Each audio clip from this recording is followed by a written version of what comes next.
Muito boa tarde, Júlia, bem-vinda. Esta é a Olá, nossa primeira edição das Prep Talks. É uma série que estamos a fazer, que queremos mesmo focar na prevenção e não podíamos ter escolhido melhor convidada para virmos obrigada. conversar sobre prevenção, falar de saúde nas organizações e por isso eu ia começar por te pedir que te apresentasses sucintamente para as pessoas te conhecerem. Nem toda a gente te conhece e nós queremos que muitas pessoas te conheçam.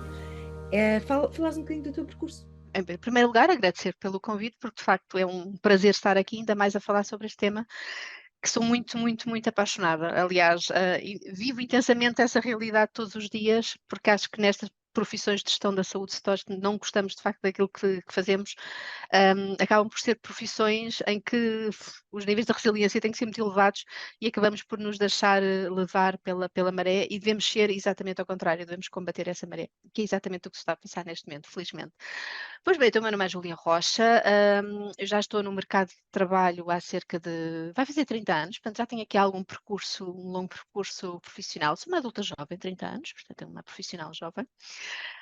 Trabalho, portanto, no mercado, desde sempre no mercado multinacional, mais na área das empresas, portanto, dos cuidados de saúde primários, e iniciei, portanto, as minhas funções ao nível portanto, no setor farmacêutico. Comecei jovenzinha, com 22 anos, entrei para a empresa onde estou atualmente, como, digamos assim, como assistente de toda a equipa de direção, onde tive a oportunidade de ter contacto com várias áreas em simultâneo. Fui estudando, e, portanto, fiz a minha formação em gestão, tirei a minha licenciatura, mestrado em gestão de recursos humanos, depois fiz algumas pós-graduações em algumas especialidades, e em que atualmente, portanto, passando por várias funções, fui crescendo ao nível da gestão de recursos humanos, portanto, ao nível da gestão da saúde e da segurança no trabalho, e atualmente, portanto, assumindo responsabilidades, portanto, com projetos tanto locais como internacionais, até mesmo liderando equipas de trabalho, e projetos a nível internacional, liderando equipas cross-country, portanto, multiculturais, que são sempre uns projetos super interessantes e muito, muito, muito enriquecedores. E atualmente, portanto, as funções que exerço, tenho responsabilidades pelas áreas da gestão da saúde ocupacional e well-being, portanto, saúde e bem-estar, para Portugal e para a Espanha. Ok.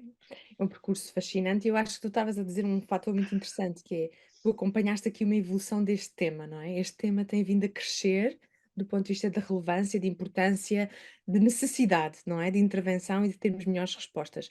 Quais é que tu sentes agora, olhando um bocadinho para o contexto que tu conheces bem, não é? Desde já entre dois países que tu estás a gerir, não é? E de muitas pessoas, não é? Certamente uma dimensão muito, muito expressiva. Quais são os principais desafios que tu sentes?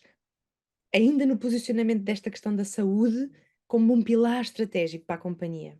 Achas que ainda há aqui alguns desafios que temos que conquistar ou as coisas têm evoluído para que isto de facto se torne cada vez mais estratégico? Isso sem dúvida, as coisas têm evoluído para que isto cada vez se torne mais estratégico. Deram com o tempo, com o Covid, algum salto, porque reposicionaram a relevância desta área, porque houve um impacto direto na saúde e no bem-estar visível, portanto, de toda a sociedade. E obviamente que as empresas acabaram por aprender mais qualquer coisa aí, e algumas avançaram, outras não, outras até regrediram, mas pronto, mas felizmente que o movimento é nesse sentido. Mas antes, em primeiro lugar, eu acho que é importante percebermos o que é este conceito de saúde organizacional, porque não falamos só de saúde e bem-estar, é um conceito muito, muito, muito mais holístico. Portanto, quando falamos deste conceito, falamos de um conjunto de ações que são desenvolvidas para promover as condições adequadas para o exercício das funções dos colaboradores, portanto, incentivando a performance e o desenvolvimento de todos os profissionais da empresa, contribuindo para o sucesso individual e o sucesso corporativo. Portanto, basicamente é disto que nós estamos a falar.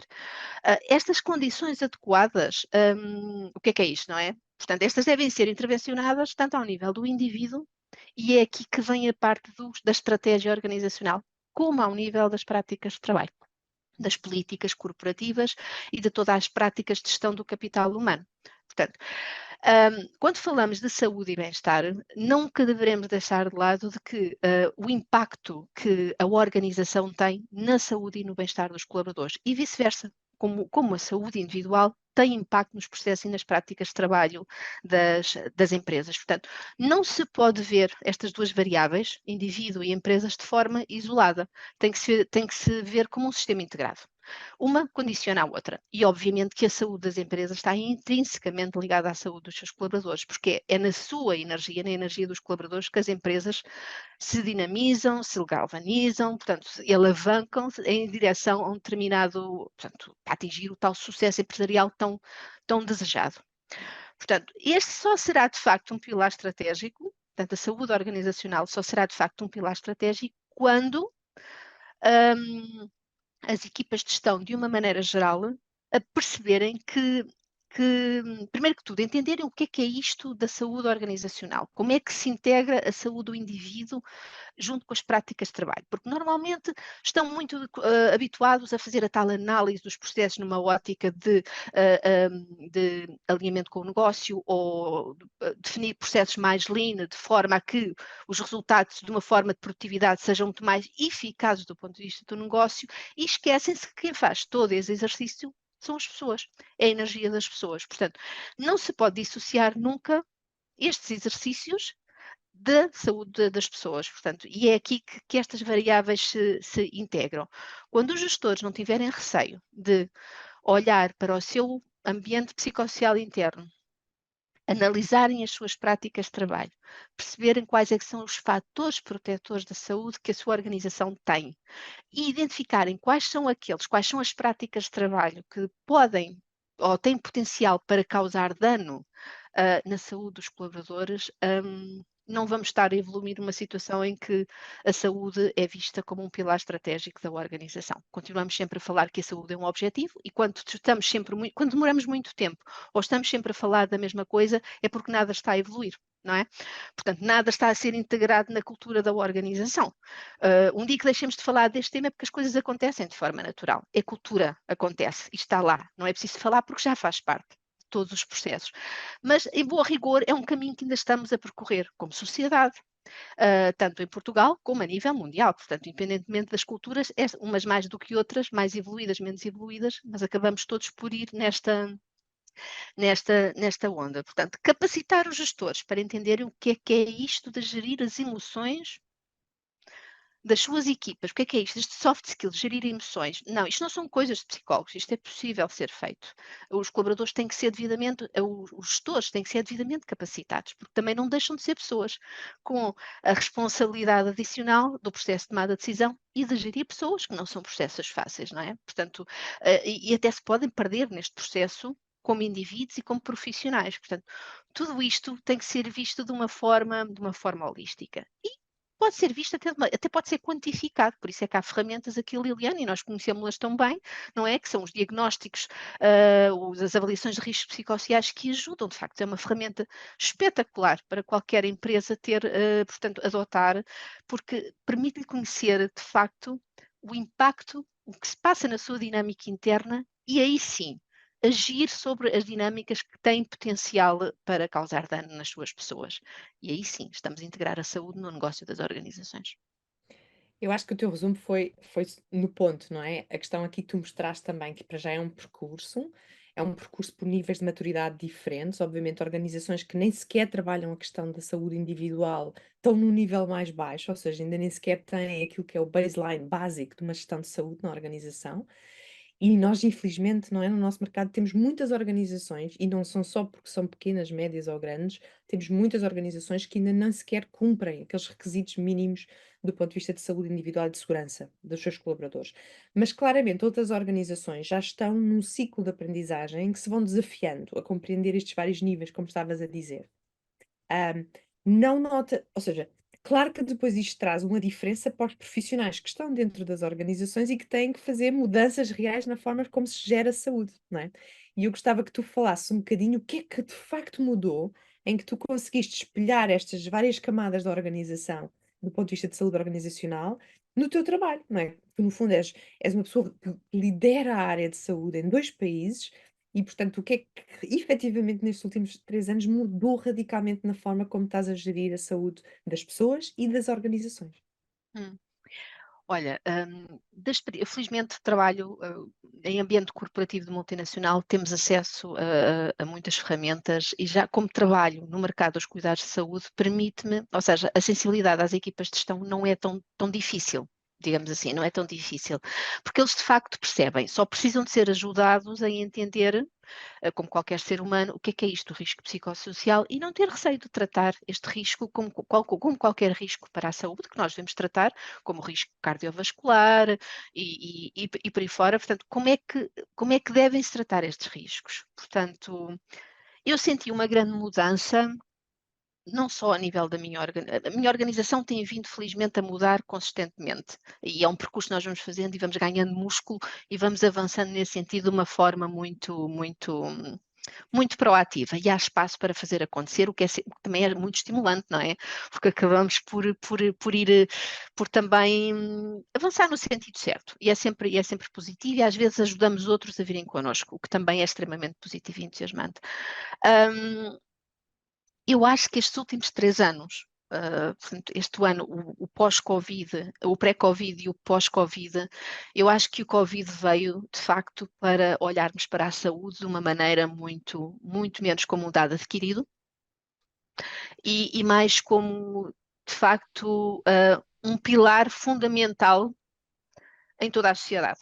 Portanto, só há uma economia saudável, de facto, se tivermos a população saudável, não é? De facto, se tivermos a população saudável. E a mesma coisa se passa com as empresas.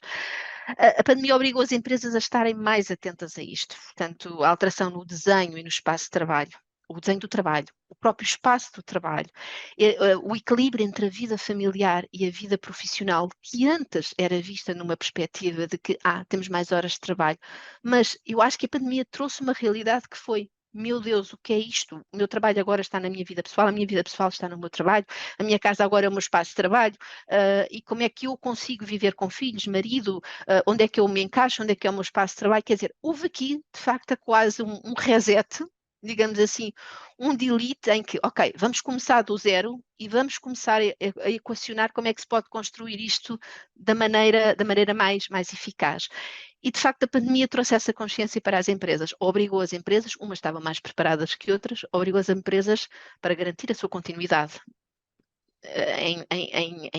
com restrições, em quarentena, não é? Em regime de quarentena, para garantir a continuidade e a sua sobrevivência, obrigou com dor as empresas a avançarem. E isso fez com que se ficasse mais visível um conjunto de riscos, nomeadamente os riscos ao nível da saúde mental e da saúde emocional e até da saúde espiritual. E quando falo de espiritualidade, não estou a falar de religião, estou a falar de estarmos conscientes do nosso propósito de vida, o que é que nos faz feliz, ou seja, obrigou a que existisse um processo de autoconhecimento,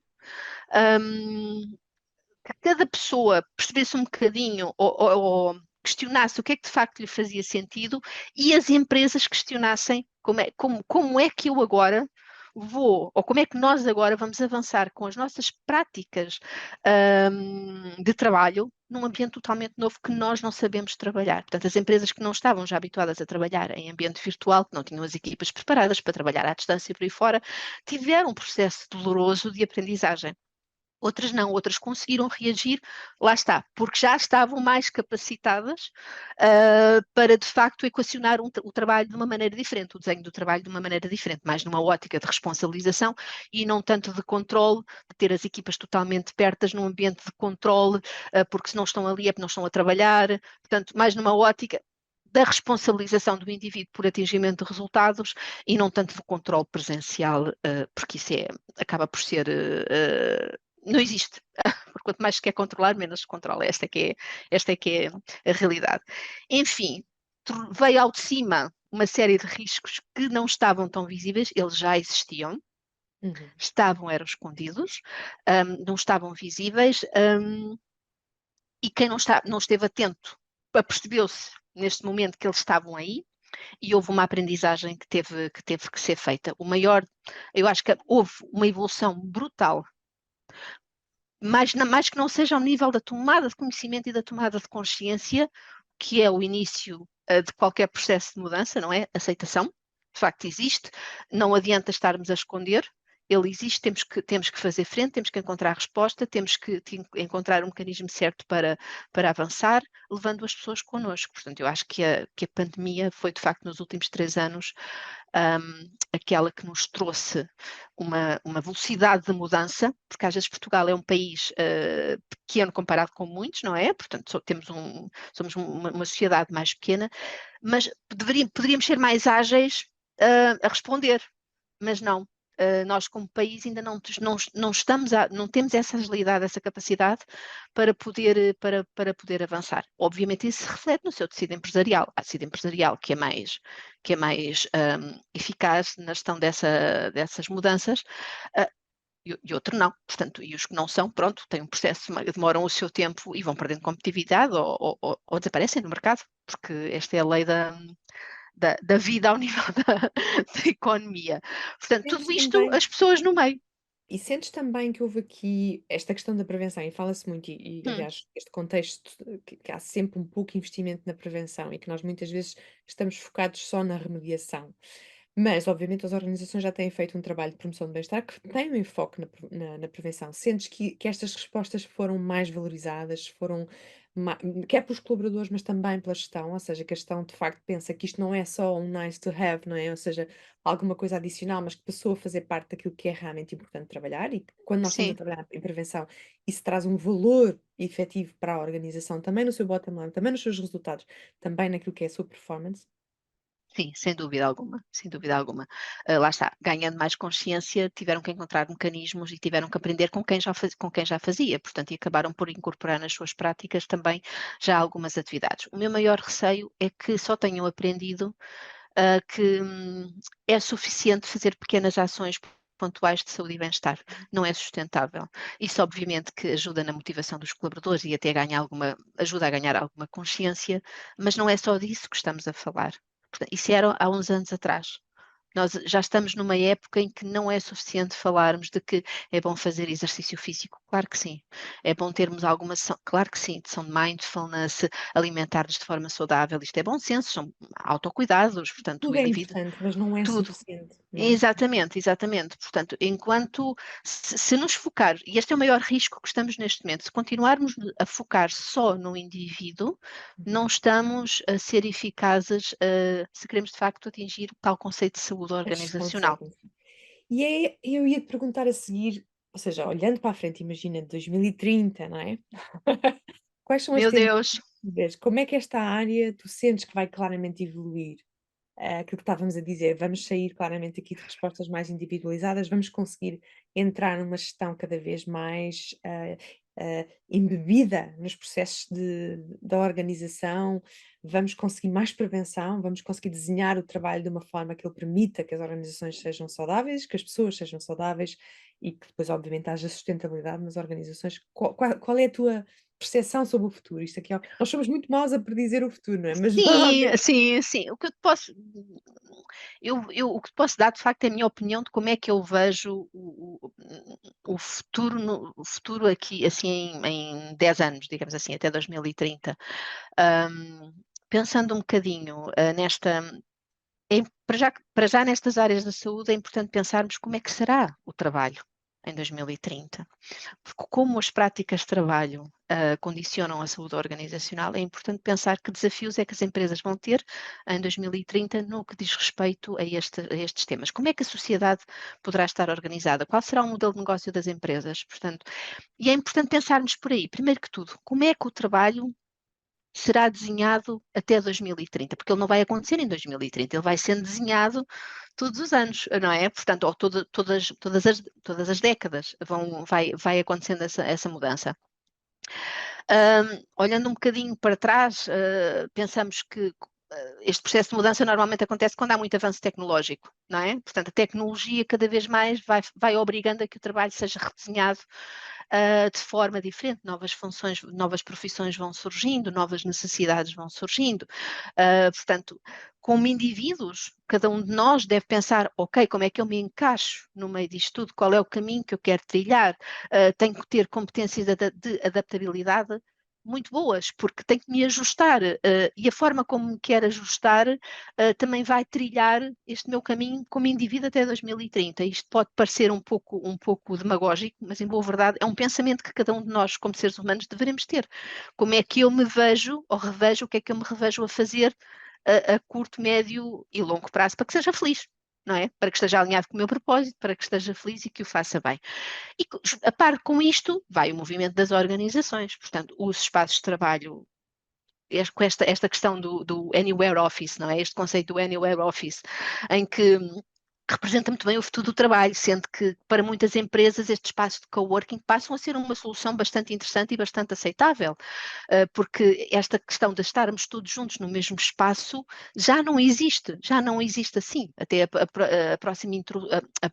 própria inclusão de novas práticas de gestão, flexibilidade horária, a nova lei do teletrabalho, portanto já está a trazer alguns conceitos, inclusive alguma regulamentação que permite ajudar a regulamentar esta evolução. Ao nível das pessoas, e aqui sim, eu aqui vejo que é importante, esta questão dos talentos indispensáveis, que é as empresas ainda vão precisar de contar, e isto é o que eu estimo, que eu antecipo, porque ainda vão continuar a necessitar de contar com alguns profissionais, aqueles profissionais que são essenciais ao negócio pela experiência que têm, pelo seu grau de senioridade, pelo seu conhecimento, e ao mesmo tempo não podem desperdiçar o talento jovem que vai aparecendo no mercado, não é? Portanto, em boa verdade, a nossa sociedade, o que é que nós vamos assistindo? Temos gerações cada vez mais pequenas, em que se assiste que o maior peso dos idosos, portanto, com o maior peso dos idosos atualmente, a população ativa encolhe a um ponto que quase só metade do país parece que está a contribuir economicamente para o seu desenvolvimento, certo? Portanto, aumentar esta população ativa é importante, portanto, reduzindo o emprego aos jovens, e adicionalmente as empresas têm que ter consciência que vai As carreiras. haver a necessidade de manter os mais velhos mais tempo no mercado de trabalho. E então este conceito de uma segunda vida ativa para os mais idosos vai ser uma realidade. Vai ser uma realidade. Ao nível da saúde, se nós não equacionamos que estas populações vão existir em 2030, não vamos estar preparados para gerir os riscos ao nível da saúde destas pessoas, que são riscos, obviamente que pelo seu fator idade, vão estar acrescidos, não é? Portanto, o que é que vai acontecer aqui para as áreas da gestão da saúde? Primeiro, ao nível do indivíduo, perceber que preventivamente temos que trabalhar muito esta população para que em 2030 esteja ativa e saudável, certo? Como organização, pois enquadrar pensar ou desenhar todas as práticas de trabalho de forma a que seja possível enquadrar estas populações ao nível do próprio ambiente interno da companhia. Portanto, desenhar processos e práticas que façam sentido incorporar estas populações. Portanto, o que eu vejo desafios, o que é sempre interessante, vejo muitas oportunidades, mas vejo também que é importante, se queremos pensar em 2030, começar a pensar já como é que vai se construindo o caminho de forma a que quando se chegar a 2030 já se esteja a pensar nos desafios de 2040 e por aí fora, porque E fora. as organizações já estarão preparadas para dar a resposta certa com a sua população ativa, com a energia e com a dinâmica, com a energia humana correta, portanto, com a energia humana mais adequada para ajudar a fazer frente aos desafios, obviamente. Eu tinha aqui uma última pergunta que tu acabaste por responder também, que é esta questão muitas vezes ou seja, de facto nós até aqui tínhamos uma gestão de saúde standardizada, para todos igual, não é? E tu falaste desta diversidade não só etária, como de contexto de trabalho, como de desenho de trabalho, como os riscos específicos que eventualmente podemos sentir em funções diferentes, locais diferentes, não é? Contextos socioeconómicos diferentes.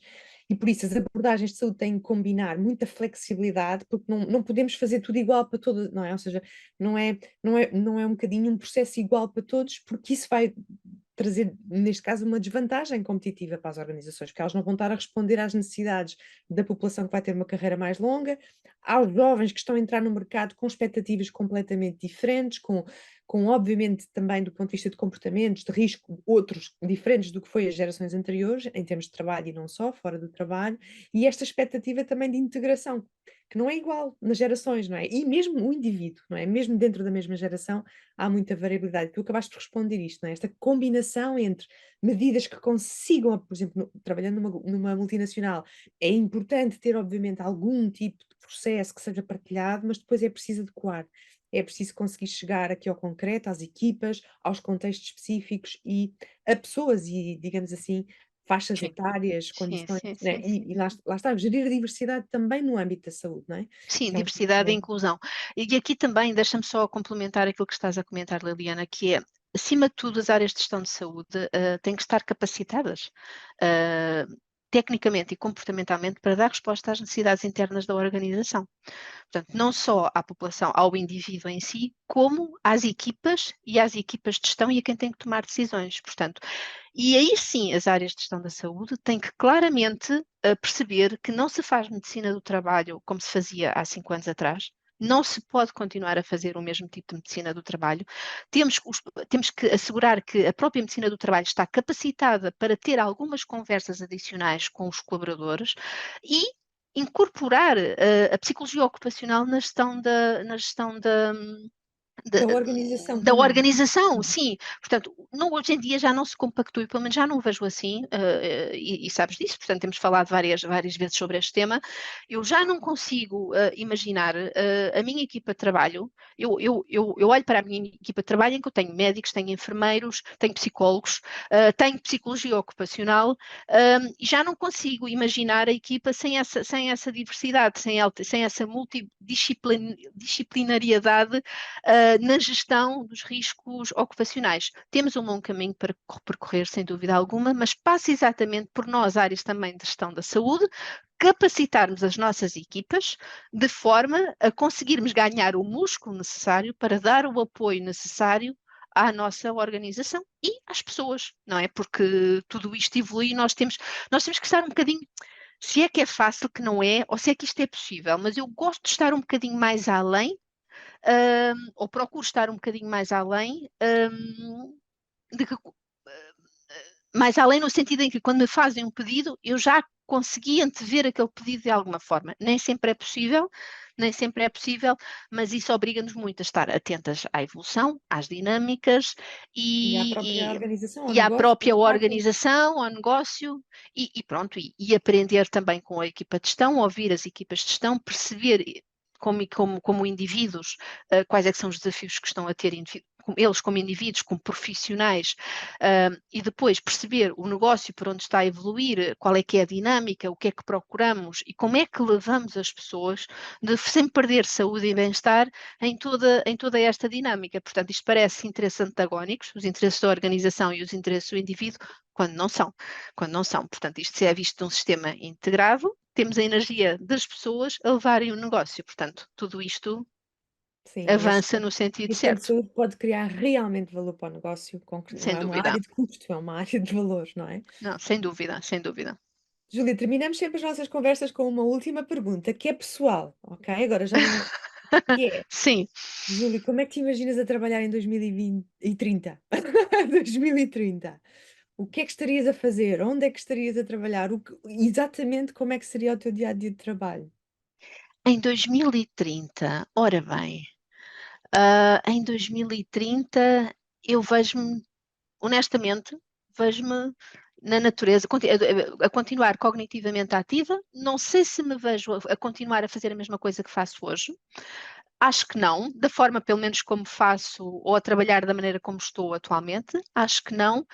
Vejo-me a trabalhar para pessoas, com pessoas, vejo-me a cuidar, portanto, a cuidar de pessoas, e quando digo cuidar de pessoas, não portanto, é cuidar de processos de pessoas, e vejo-me acima de tudo a contribuir de uma forma diferenciada para um tema que eu gosto imenso, que passa muito pela inclusão de pessoas com deficiência, e eu gostava de integrar isso neste meu futuro próximo. Já faço muito trabalho nessa área, porque já lidero um grupo, já coordeno um grupo de trabalho em Portugal, portanto, em contexto multinacional, sobre esses temas, em que levamos a diversidade e a inclusão, trabalhamos esse fórum, digamos assim, das pessoas com deficiência, mas vejo-me mais ativamente a contribuir, mas já do ponto de vista pessoal, já com um impacto diferente.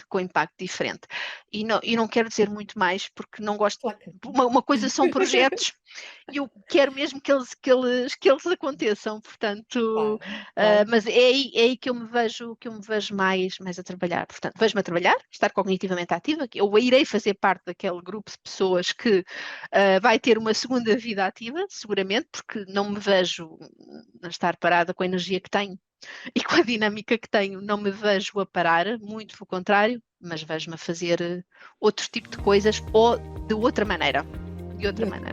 Sim. Muito, muito obrigada, Júlia. Ora, essa foi um prazer. Uma visão clara e definida para os próximos anos e também que mantenhas essa capacidade, não é, de teres adaptado, evoluído, crescido, e vais continuar certamente a crescer, qualquer que seja a área em que decidas que é aqui que eu vou acrescentar valor. Por isso, muito obrigada por ter estado connosco. Tá bem? Foi um prazer. Obrigada também. Foi um prazer. Até breve. Até breve. Até breve. Obrigada. Adeus. Obrigada. Obrigada.